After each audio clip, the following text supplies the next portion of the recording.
Welcome to Early Adopter, the podcast where we help make AI your unfair advantage. I'm Jess, marketing exec by day, AI experimenter by day, night, and basically every other waking moment in between at this point. And I'm Kyle, your resident tech guru. I've spent the last decade building data systems, products, and AI tools that solve real-world problems. My goal is to cut through the noise and show you how this tech actually works for your business. Each week, we'll break down AI concepts, tools, or trends that actually matter for your business. We'll explain what it is, why you should care, and how to use it without needing a computer science degree.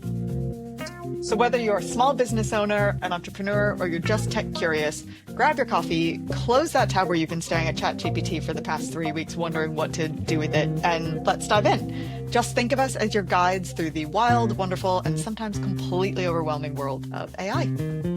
This is Early Adopter. Welcome to Early Adopter, the podcast where we help make AI your unfair advantage. I'm Jess. And I'm Kyle. Jess, how's your week been? Well, it's been pretty good. I've been on the road a bit this week, which is why you've done the fair amount of the testing and things with everything this week. It's been a little tricky for me while I've been traveling, but no, I'm good, powering through my jet lag. I've been in. This is my third time zone in a week. So powering through with coffee, as we were just saying. I was drinking an awful lot of cold brew. So I was like, I love that for you. I know. Like, I'm not too jet lagged. And then I realized it was because I'd been mainlining cold brew for a week and it was basically rocket fuel. So I'm so happy for you. I think that's perfect and exactly how you should be getting through all of this. So, I see nothing wrong with intense caffeine exposure. It's going to give me the most intense withdrawal headaches when I get home and I'm not drinking as much. So that's not going to be fun. But right now, I'm powering through. Good. I'm glad. Well, I've been catching up on my movies. I finally started, re-engaging. I mean, this comes from, for all of you listening, Jess and I worked in the movie industry. We used to see multiple movies a week. And yet, kind of in a post-COVID, post-entertainment industry world, I really haven't been watching a lot of movies. But this week, I got back on track. So I saw, in the last week, I've seen Superman finally, which was great. Yeah. Makes me actually excited for like the James Gunn DCU, even though I was a big Cavill Man of Steel fan. And then I caught up on Fantastic Four, which was also incredible. I do really want to see that. I do want to see that. Well, I do think you'll enjoy that one, so you should see it. I will. I caught up on a lot of older movies while on the plane that I hadn't seen yet. So I saw a real wide range of content. I saw everything from Bridget Jones, her most recent Kids, I know, all the way through to Heretic, which is kind of diametrically opposite to Bridget Jones. Yeah. It was great, but I don't do those scary movies. I know you don't. And I used to not do them, but I've gotten more into them recently. And also, I just love Hugh Grant in his absolute villain era. Yes. His villain. The Gentleman was incredible. Oh my God. His villain in Paddington 2 is one of the funniest things I've seen. Like his final scene in Paddington 2, chef's kiss. It's perfect. Anyway, I love it. Anyway, yeah. I spent the week trying to get ChatGPT's new AI agent to, work. I even tried to get it to book a flight for me, right? Did you end up somewhere exotic or? That would have been nice. No, I ended up just watching a 20-minute virtual machine mock-up of Google searches, followed up by instructions on how to go visit United.com and book it myself. Wow. So it's an AI travel agent that doesn't actually book travel. Exactly. Yeah, we'll get into that a little bit. But my high level, we test the AI tools so you don't have to. And sometimes in this case, that's probably right what you need to hear. Yeah, we sometimes you have to sift the wheat from the chaff. Like you gotta try these things. And there are a lot of tools out there that are not great. So, that is what we are here to help our listeners do is get through the shit. Absolutely. So as Kyle just said, today we're going to be deep diving into OpenAI's new ChatGPT Agent feature that dropped a couple weeks ago. And Kyle, let's get your feedback on it. Yeah, and let me tell you up front, I think this is both exciting and equal parts frustrating. You know, to use an analogy, it's like watching a toddler try to use chopsticks. You know, you can see where it's headed, but right now it's mostly dropping things. And I want to be cautious because, I think to a certain extent, the bar is getting raised. So our expectations continue to grow and evolve. And so to a certain extent, if they had released this version of ChatGPT Agent a year ago or 2 years ago, maybe even 6 months ago, we would have been probably very impressed. But the bar has moved and continues to move. And so I feel like this is maybe just a little underwhelming relative to where we are today. That's really interesting. Um, so before we get into what went wrong, I think it's worth reminding everyone what an AI agent is, because we've covered this before in previous episodes, but it's a couple weeks ago. And, I know some people haven't listened to every episode. I mean, how dare you, but also we will read on your behalf. So let's remind us Yes. ourselves what agents are. So an AI agent is basically an AI that can take actions on your behalf. So not just answer questions, but actually start to accomplish a task. Think of it as the difference between asking someone for directions versus having them actually drive you there. Yeah. And so for anyone who missed it, I think it's worth recapping what we're calling the ladder of autonomy, because understanding where ChatGPT's agent fits into this ladder is actually really important for understanding and for setting realistic expectations as to what it can actually do for you. Absolutely. We've talked about this framework before. At the bottom rung, you have basic workflows and automations, just if this, then that. And this doesn't have any intelligence. And we've had that for a long time. A lot of you use that in your systems today.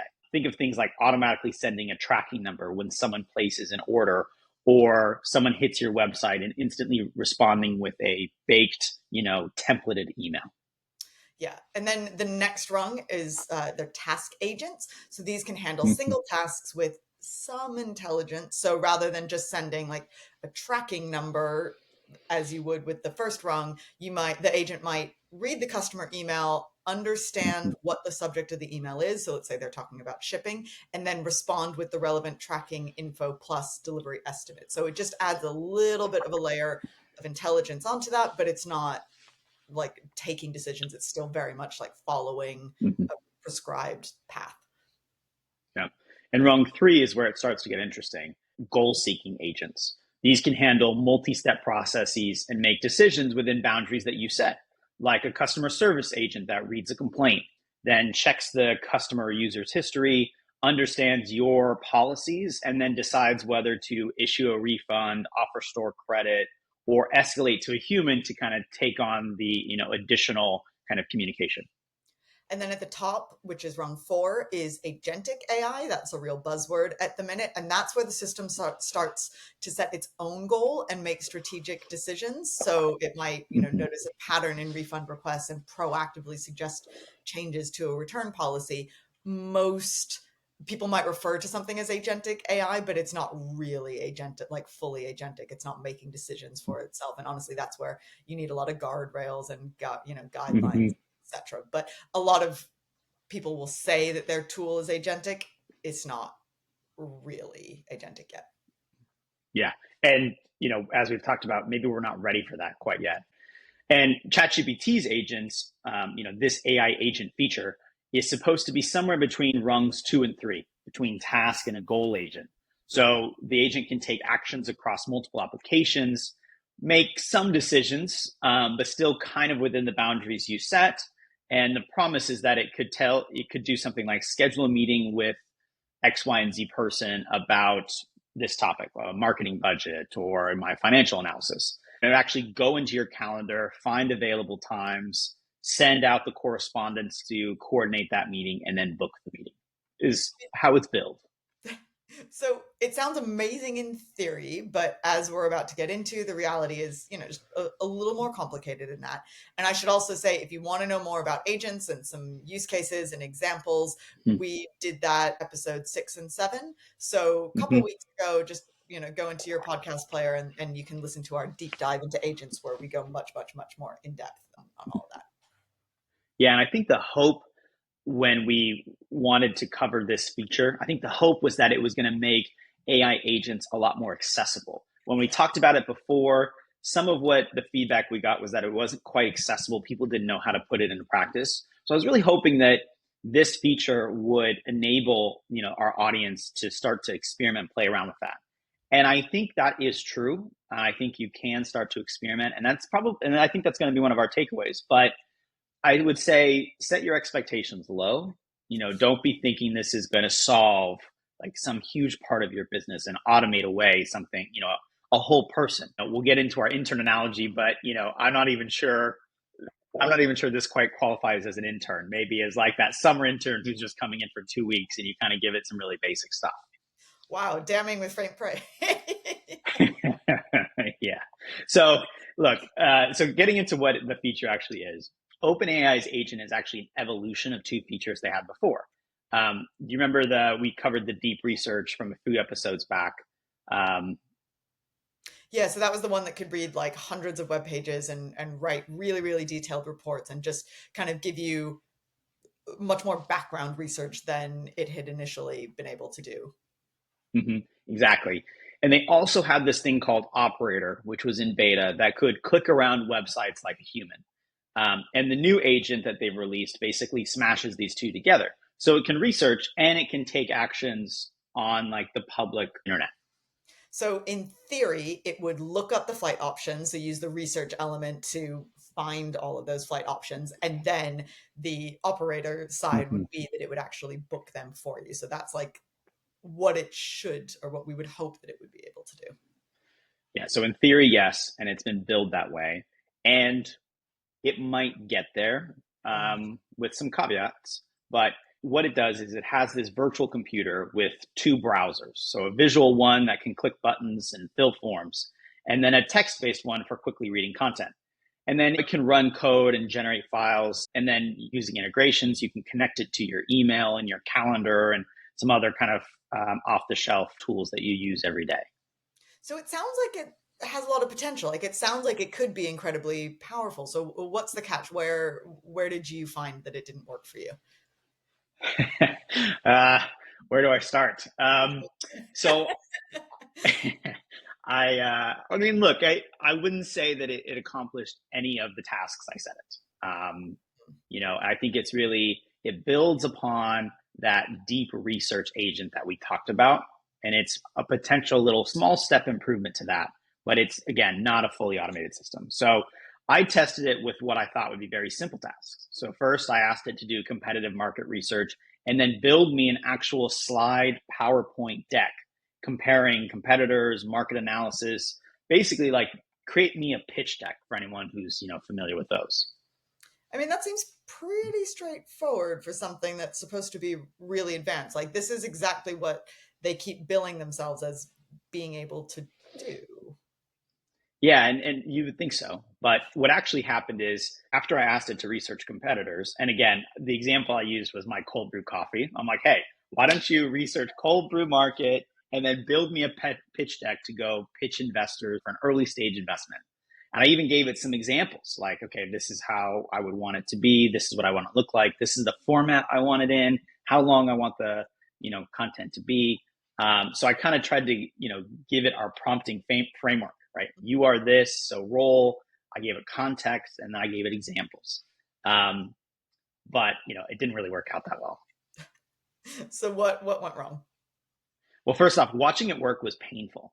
So it kind of builds that little virtual machine in ChatGPT Agent, which is very cool visually. Like credit where credit's due. That looks great. But when it tried to visit competitor websites or some websites on the internet, it was getting blocked often. So obviously there's a tool on a lot of pages called Cloudflare, which, protects those pages from like bot and automation activity. So this was basically doing the same thing and identifying that it was an agent and blocking it left and right. It's essentially like like if you've ever tried to read an article and you get blocked because you have to pay. Mm-hmm. Or if you've ever gotten that page that says, suspicious activity, you clicked on this thing too long and it looks for you to do the CAPTCHA. Well, I started pinballing between those websites and it wasn't able to get past that automation. So it wasn't actually acting like a human, it was kind of acting like a bot, and sites were picking that up. That's actually a real problem, and I think it's going to become increasingly common as well as more Mm-hmm. websites kind of protect themselves against AI or bot activity. Mm-hmm. So that it's going to be increasingly an issue, and there will be like partnerships that will allow this to be Mm-hmm. bypassed, but definitely not yet. Yeah. So it felt basic, just like using deep research, but with extra steps and slower, unfortunately. It was maybe slightly more complex in its analysis. Where it was going and its reasoning capabilities between steps of research looked to be a little bit more sophisticated. But the output was just more text, more bullet points, more copy. I didn't actually get any slides. Oh, so even though you actually specifically asked for a slide deck and gave it examples, you didn't actually get the Yeah. slide.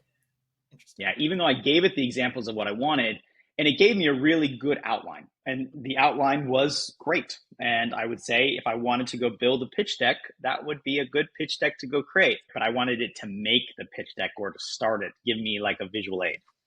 Yeah. So I guess the equivalent is like you wanted it to make you dinner, but it actually just handed you the recipe and still expected you to go away and do it, which is kind of the opposite of Mm-hmm. what you actually wanted.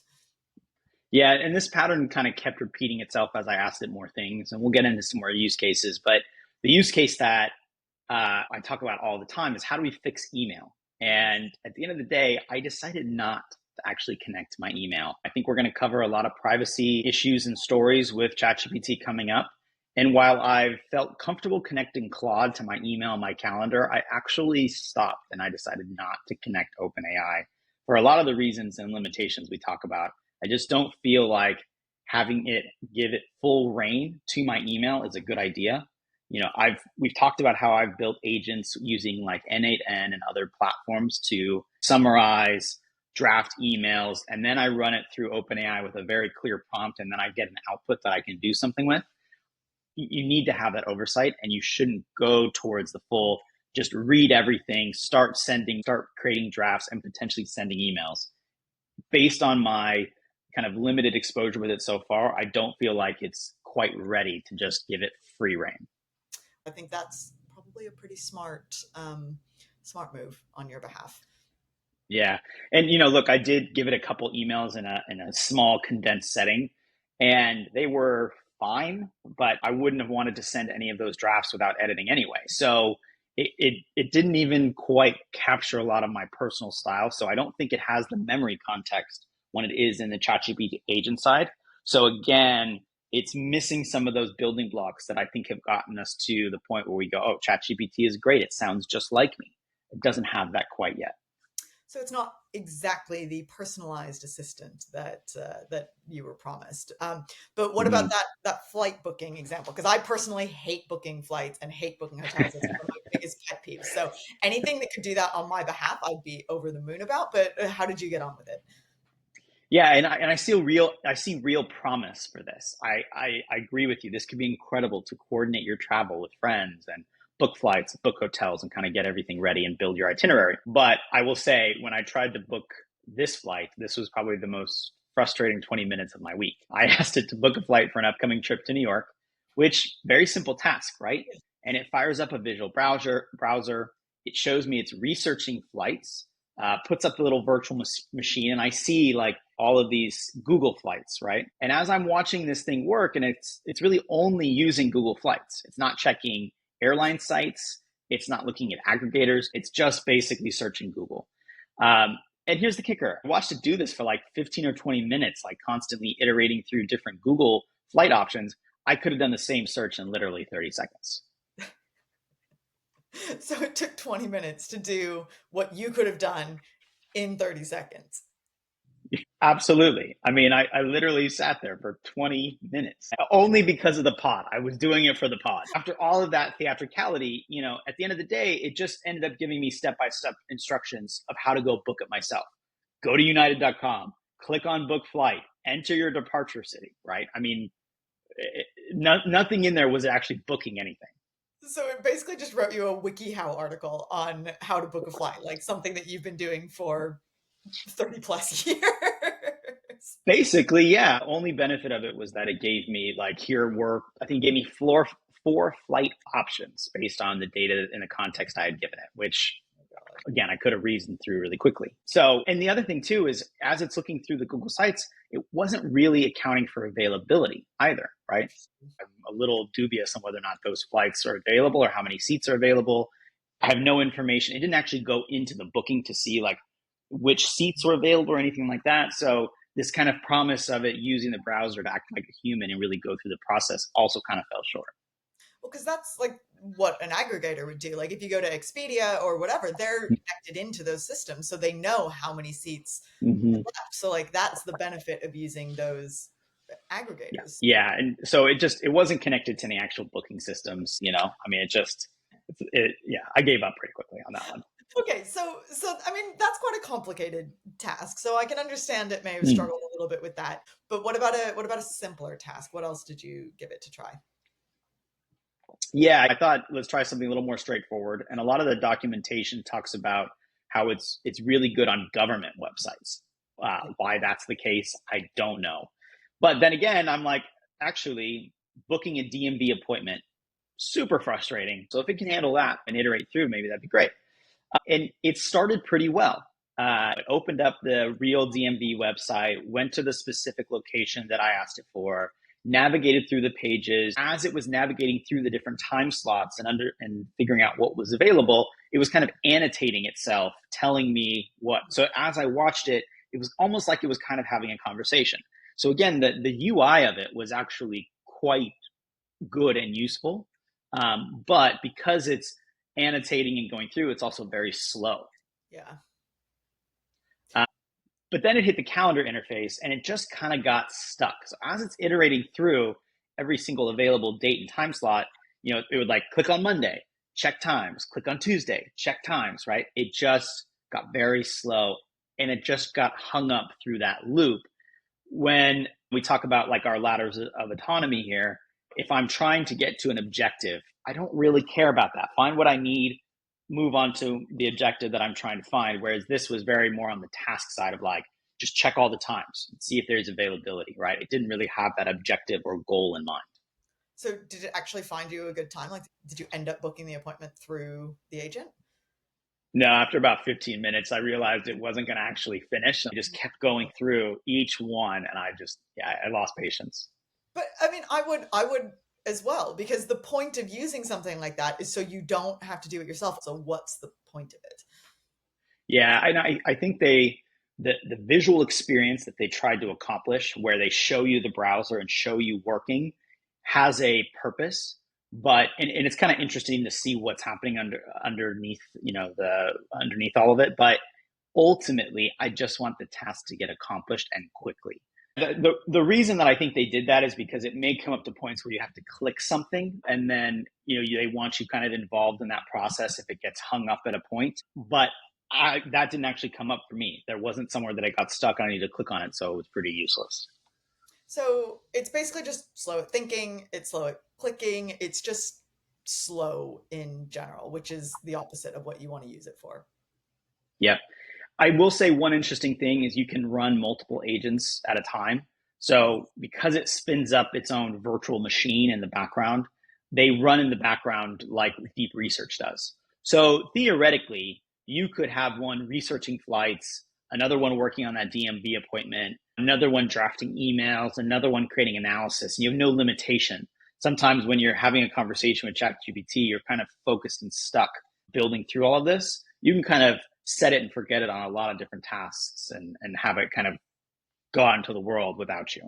So I can see how that is a positive, like that would be great to have, but at this point it just sounds like just a bunch of slow confused interns needing you to step in and fix things anyway.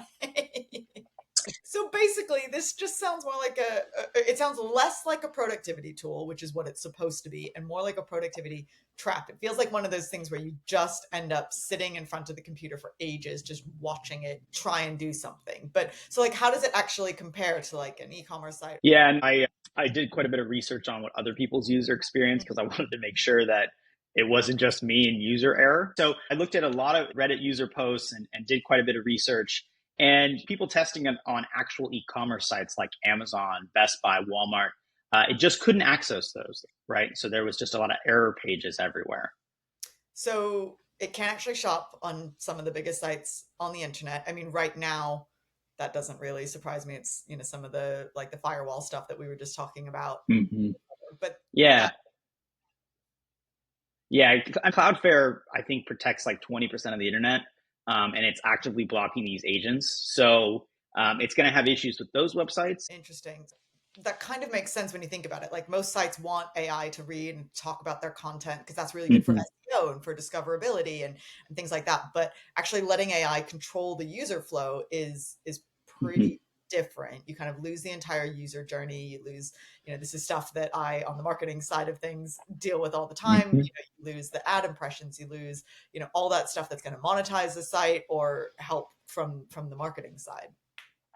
Yeah, and if we think about it, I used Google Flights to do the research through the agent, and it could do that part fine.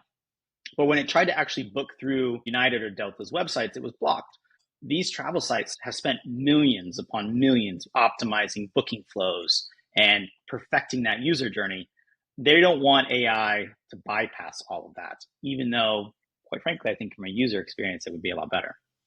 Yeah, so it's not a technical limitation. It's more of a business model conflict. Like we don't need to get into the whole walled garden conversation. We probably should talk about that at some point, but that's Hmm. much more of like a marketing conversation. But there are intentional reasons why websites often don't play nicely together because it's all about keeping the data within that Hmm.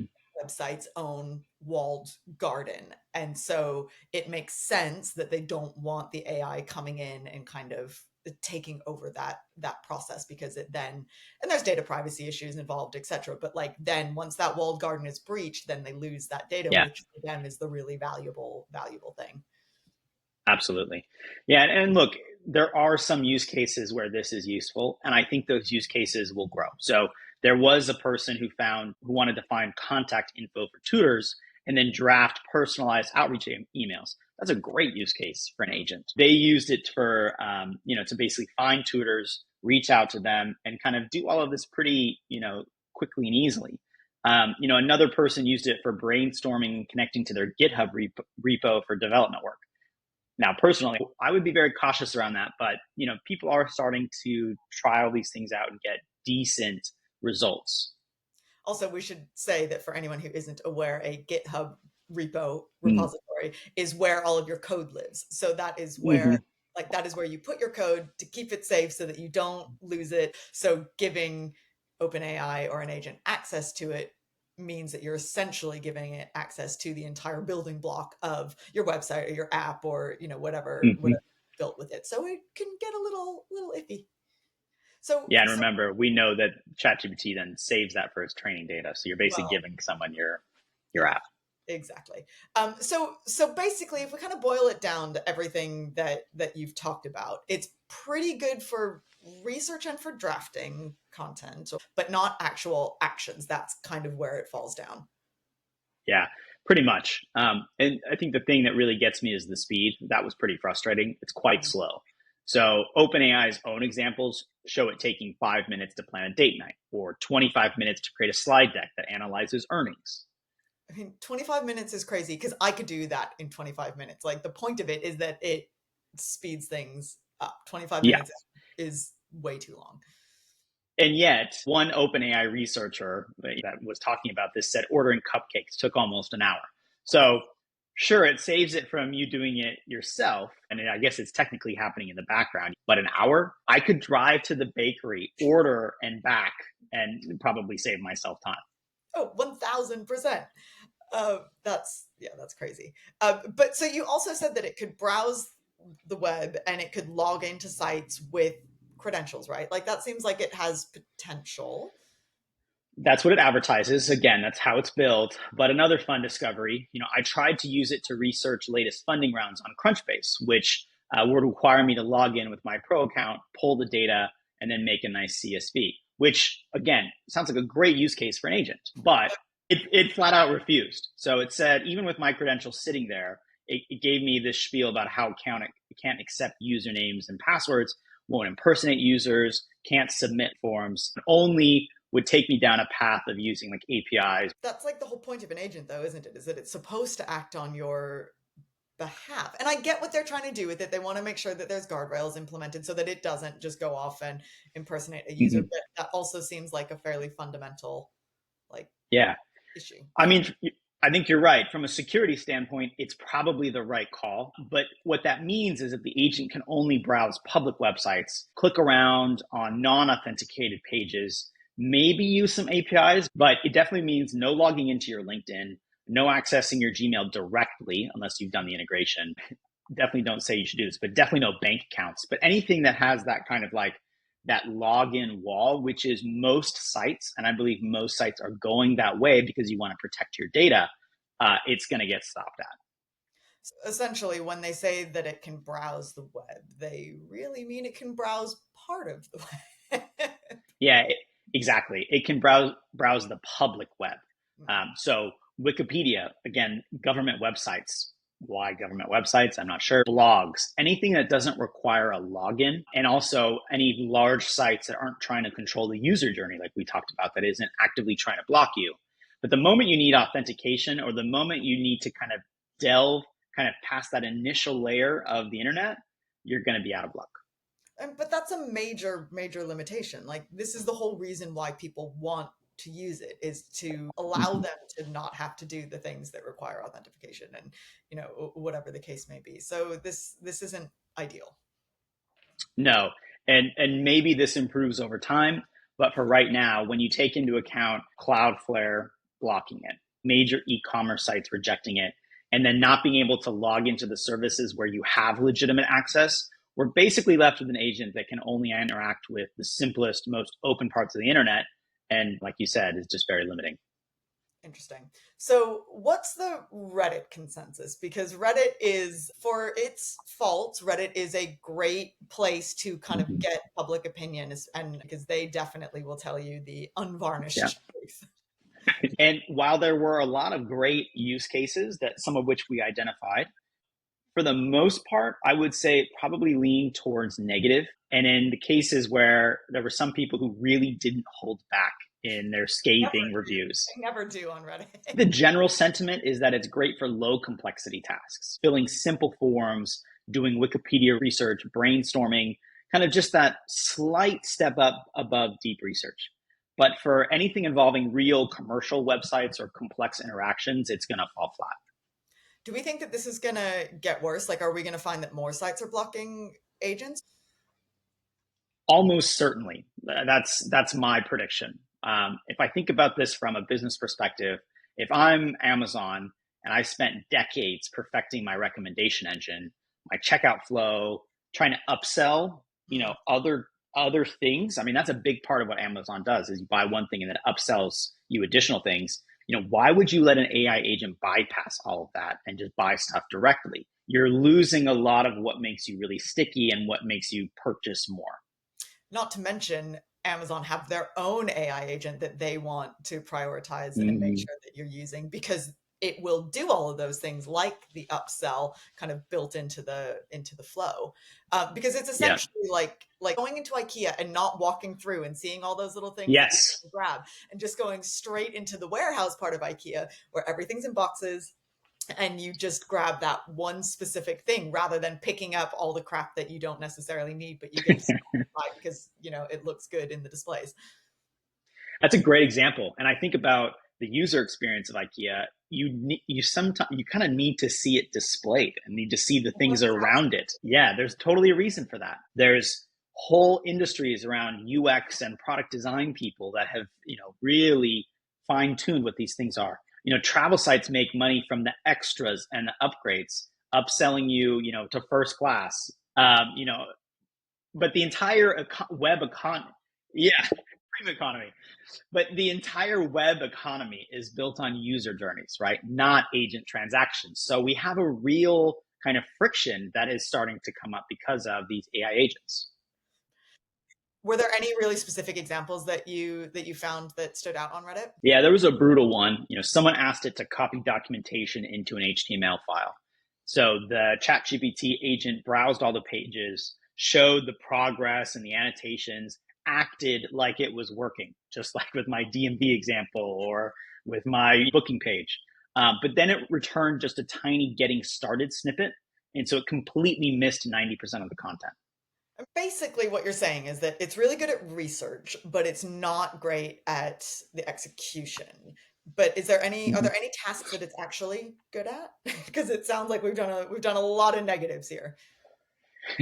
Yeah, and I don't mean to pile on. So there are some good use cases for this. It can analyze competitor pricing if the data is publicly available. So if a competitor has pricing pages, it can do a lot of that research. It's really good at summarizing terms and conditions. So like decoding a loyalty program rules, which no one looks at terms and conditions. So that's a great place for it to really, dig into that for you. And surprisingly, it is decent at creating slide decks from data you give it, at least in terms of the actual content piece. I still haven't gotten it to actually build a PowerPoint for me. So basically, if a task involves reading public information and reformatting it, it's useful. But if it actually involves doing anything, then it's still Yeah, quite, uh, yeah. you're on your own, right? And I think going back to our intern analogy, I think it's a very eager intern, right? It's helpful, it's energetic, it wants to look at a bunch of different sites, even if it gets blocked from doing it. But occasionally, it's going to get lost. If it doesn't have clear objectives, it's going to miss the point, and you probably have to babysit it a little bit more than you would expect. Yeah. I think that's the biggest thing is like it's just not living up to its billing essentially. But Mm-hmm. let's talk some of the practical limitations. Like what should our audience be aware about for ChatGPT agent in general? Yep. So first, cost and limits. Pro users get 400 agent tasks per month. That's that $200 per month subscription. That's quite a lot. I think probably most people are on the plus plan. So plus users get 40 of these agents for $20. Secondly, the limitation is you need to babysit it. So for anything involving purchases or sensitive data, it forces you into this watch mode where you're supposed to be supervising every click. But and then at the same time, it really can't go beyond a lot of these login screens. So that still counts though against your one agent. So even if it fails, it goes against kind of that usage limitation that you have. So it's kind of defeating the purpose a little bit here. I'd like to see some of that model shift where it should be outcome based. So as long as it successfully completes the task, then it would go against your usage. And here's the kicker for this thing. It's not even available everywhere yet. So users in the EU can't access it due to regulations. And the ChatGPT enterprise users are still waiting for it to get rolled out to them. Probably because they're testing it on us unsuspecting plus users and trying to get feedback and figure out how it works I before think they go prime time. I think that's exactly what happens. So if someone does decide to go ahead and use this, can you give our listeners a little bit of a framework to like Yeah. at least give them some guidance if they do decide to give it a try themselves? Yeah, here's my decision framework on when to use it based on my examples. So use the agent if your task involves only public data, or you need research synthesis or summary, like the deep research agent. Time isn't critical and you're willing to wait 20 to 30 minutes or you're doing other tasks in the background, that's fine. You're not overly concerned with accuracy, which feels suspect, but if you're looking for something that's 70 to 80% accurate and you're just trying to get like maybe a directional view, I think it's good. And then if you're willing to review and edit the output, I would definitely not recommend that you copy paste everything it provides for you. We would typically say that, but I definitely feel at this stage you shouldn't do that. You should skip the agent if the task that you're trying to build requires any logins or authentication. This may change in the future because it is billed as being able to do that, but I was unable to get that to work due to the AI policy. It told me it could not do it. You need actual transactions completed. Definitely don't get it involved in transactions. Don't do this if it's time sensitive. So if you're trying to get something done right away or you have limited time, you're going to abandon it and get very frustrated. If accuracy, like 100%, 95% accuracy is critical, that's not going to really work very well. And definitely don't involve this with sensitive or proprietary data. It's why I didn't connect my email to it. I'm just not comfortable with the system yet to do that. What about the business implications? Yep, very important. So if you're thinking about using this for your business, I would consider the risks. What if an employee uses it to research competitors and it includes incorrect data in a client presentation because you went straight through the funnel and got the deck and copy pasted it in? Or what if it drafts customer emails that are just off? So I think there are real compliance and reputation risks here involved.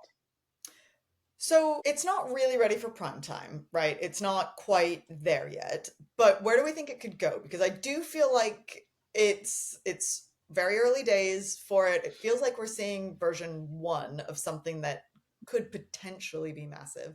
Yeah, absolutely. Go back to how we talked about agents in episode 6 and 7. When this thing properly is going to work and it can reliably interact with any website, when it has your communication style and can handle complex multi-step workflows, that'll be really transformative. Okay, so we've talked a lot about the pros and the cons of the ChatGPT Mm-hmm. agent. Like in general, what's your final impression? If you could sum it up in one sentence, what would you say about it?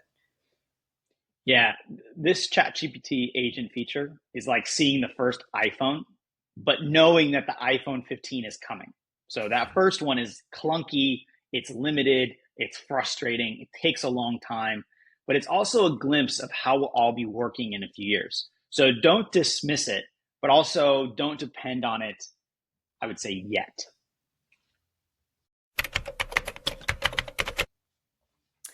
Okay, so let's dive into some AI news that actually matters for our audience. And this week, it kind of refers back to some of your concerns around why you didn't connect your agent to ChatGPT. So let's get into this. Yeah, it's very topical for what we're doing. The first story is out of YouTube.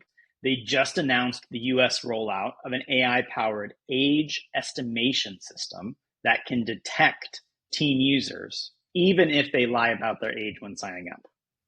So what's actually happening here is that YouTube's AI analyzes behavioral patterns like search queries and viewing habits to estimate users' real age, regardless of what their birthday says when they sign up for their account.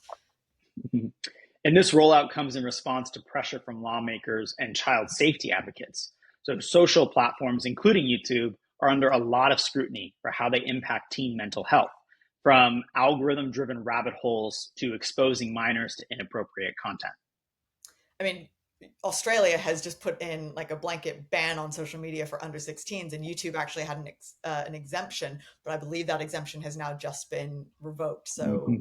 this is, Yeah. going to be even more important. And from a technical perspective, this is quite sophisticated. The AI isn't just looking at what someone says their age is, it's Mm-hmm. looking at behavioral patterns that correlate with different age groups. So, if someone creates an account claiming to be 25, but their viewing patterns match those of a 15-year-old, then the system is going to flag them as likely underage. And remember, YouTube's been around for 20 years at this point. It's got a lot of historical Mm-hmm. data, and a lot of these younger audiences have been using and watching YouTube content since they were very Mm-hmm. young.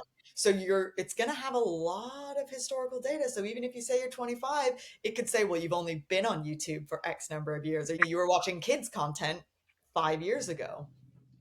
I'd be very curious to see what my age is that it that it thinks I would be.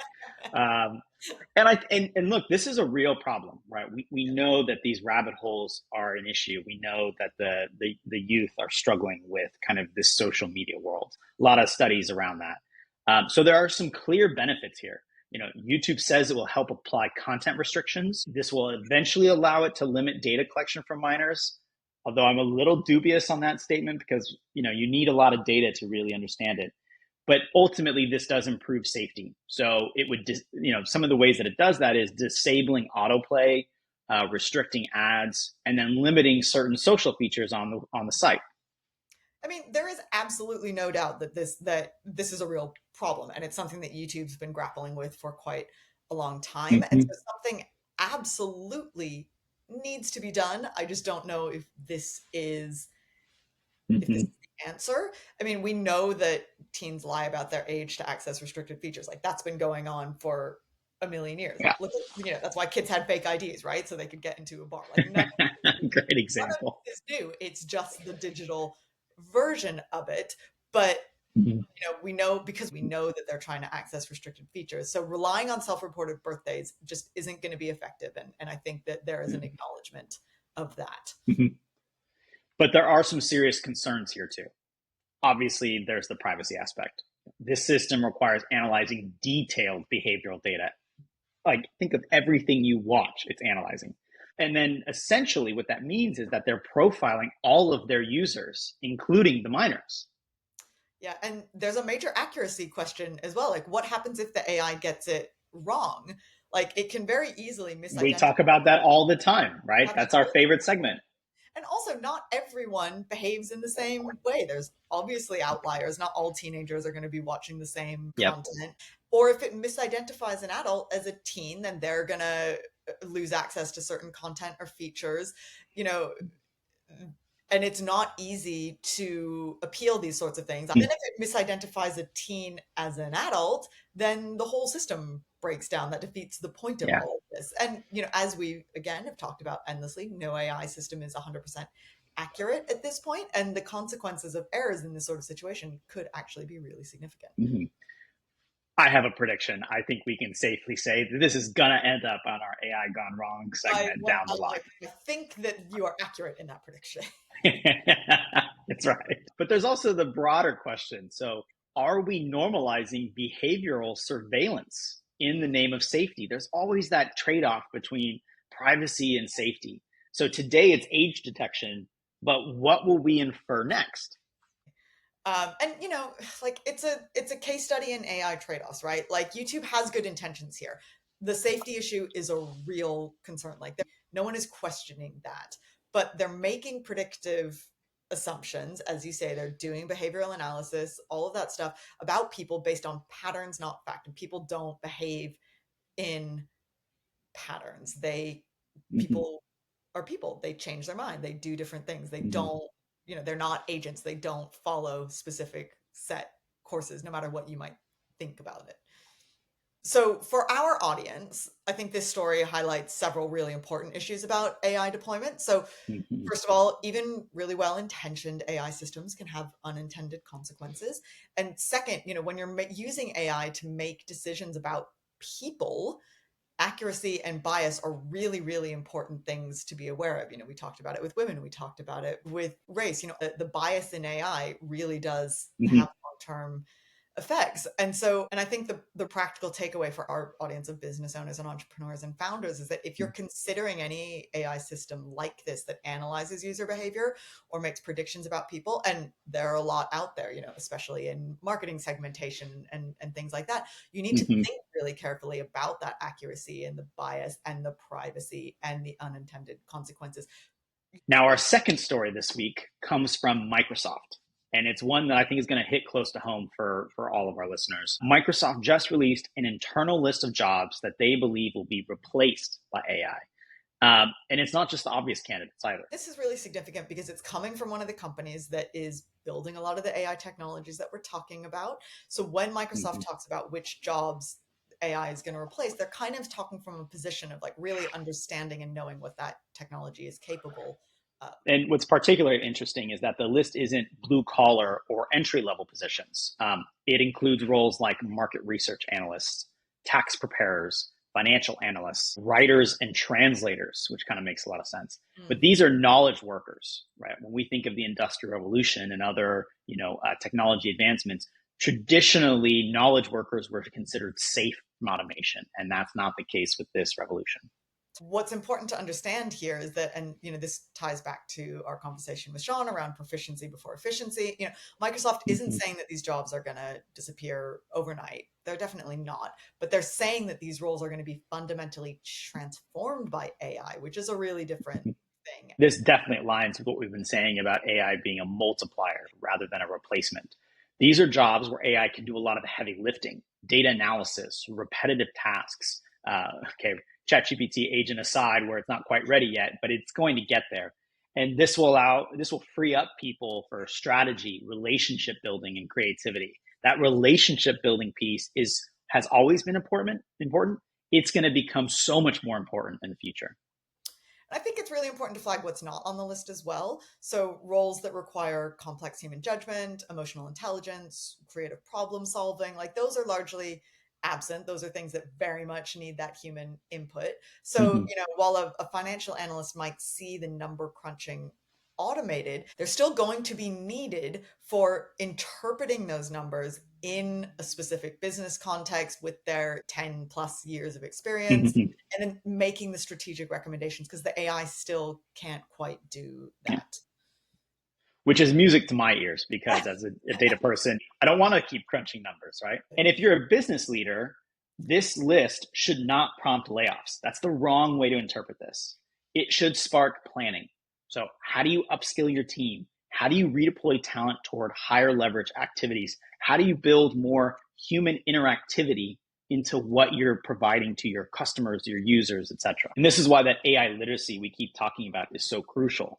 The people in these at-risk roles who learn to work effectively with AI will be the ones who thrive. And for our listeners, especially if you're in one of these industries or roles that Microsoft has mentioned, you don't need to panic. Think of it as a cause for actions. Mm-hmm. So this week's AI Gone Wrong segment is a double feature on Ooh la OpenAI. la.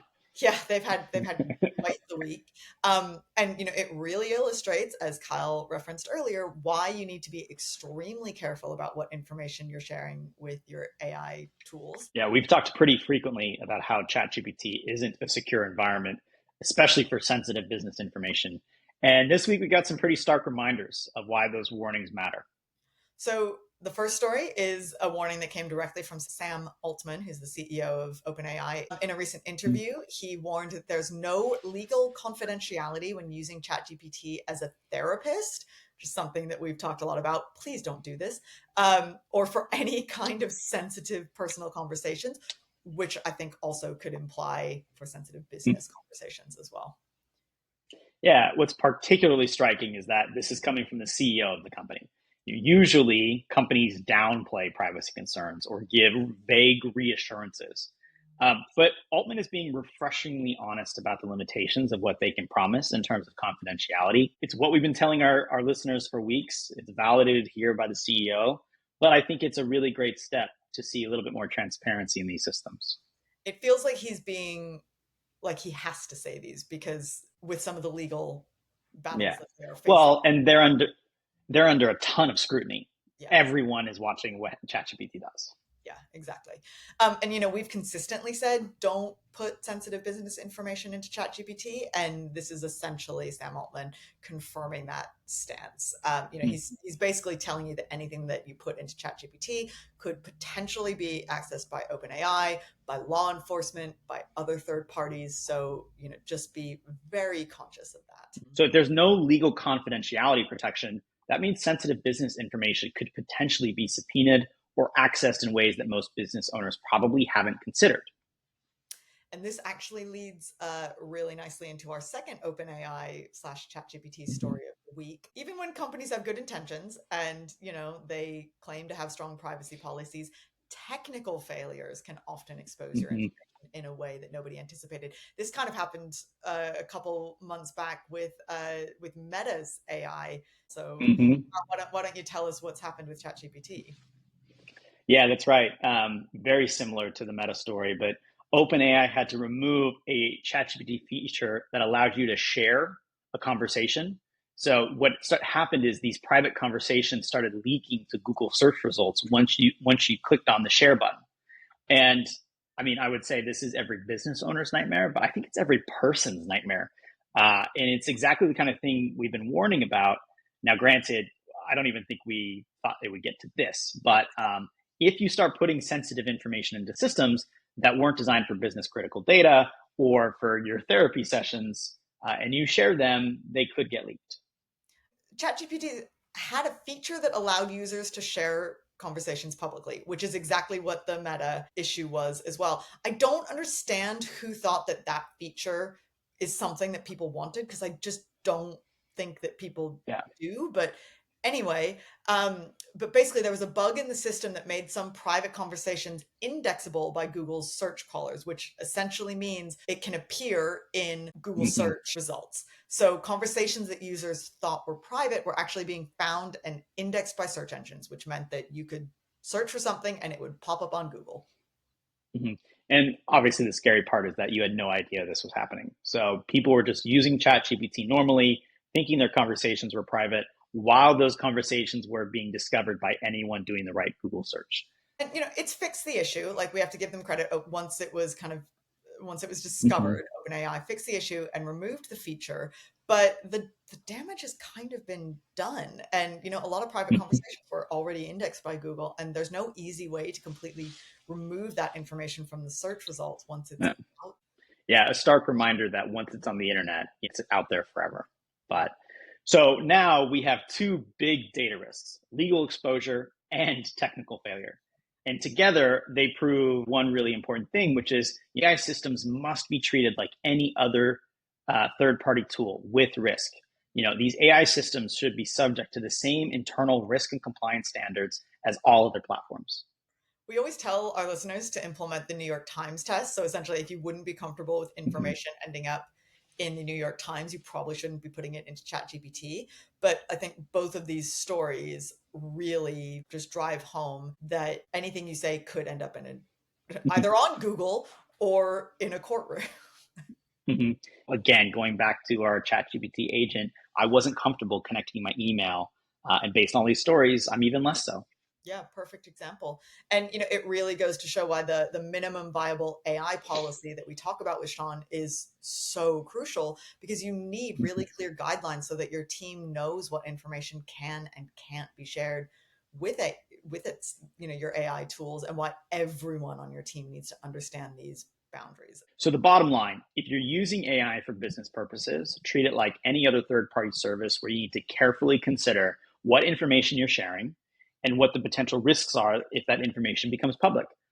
Altman's warning and this technical failure are both wake-up calls that validate a lot of what we've been telling everyone. Be cautious with sensitive data in these systems.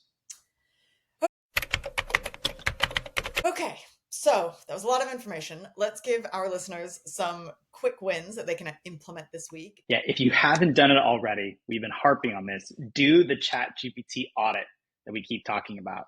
So spend 15 minutes this week asking everyone on your team what they've put into Chat GPT in the last month. After hearing about conversations leaking to Google searches and Sam Altman's warning about legal confidentiality, you need to know what information might already be out there. Quick win number two, if you are in one of those roles that Microsoft flagged as AI transformables, don't panic, but do start experimenting. As we're always saying, pick one task every week and see if you can automate that. And the goal isn't to replace yourself, but it's to free up your time to focus on higher value work that really requires that human element. Yep. And quick win number three.